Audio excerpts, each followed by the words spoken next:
Isang malungkot na balita, sumakabilang buhay na ang asawa ng actress na si Miss Dina Bonnevie na si Ginoong Deogracias Victor Savellano o mas kilala sa tawag na DV Savellano.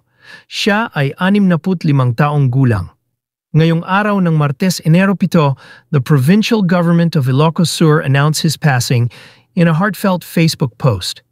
The provincial government of Ilocos Sur expresses its deepest sympathy and condolences to the bereaved family and friends of the late former governor, former congressman, and Department of Agriculture under Secretary Honorable Deogracias Victor D.V. Savellano. Matatandaan na ginugol ni Mr. Savellano ang buhay sa public service at politika, kasalukuyan siya ngayong nagsisilbi bilang Undersecretary ng Department of Agriculture. D.V. Savellano served as the governor of Ilocos Sur Province. He held the governorship during multiple terms, briefly in 1992, from 2001 to 2004, and again from 2007 to 2010. Savellano also served as the vice governor of Ilocos Sur from 1988 to 1992, and again from 2010 to 2016. In addition to his roles in the provincial government, he represented Ilocos Sur's 1st Congressional District in the House of Representatives from 2016 to 2020-2022. He was appointed as an Undersecretary of the Department of Agriculture in July 2023.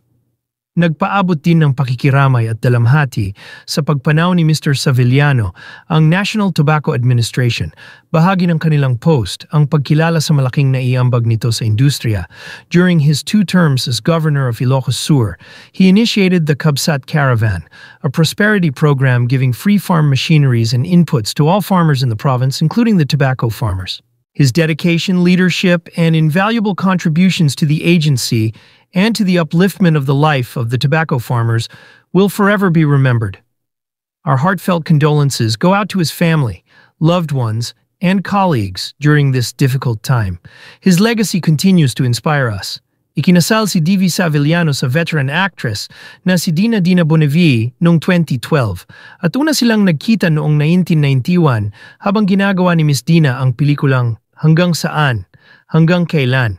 Nito lang nakaraang bagong taon ay sa Japan pa ipinagdiwang ng mag-asawa ang pagsalubong sa bagong taon.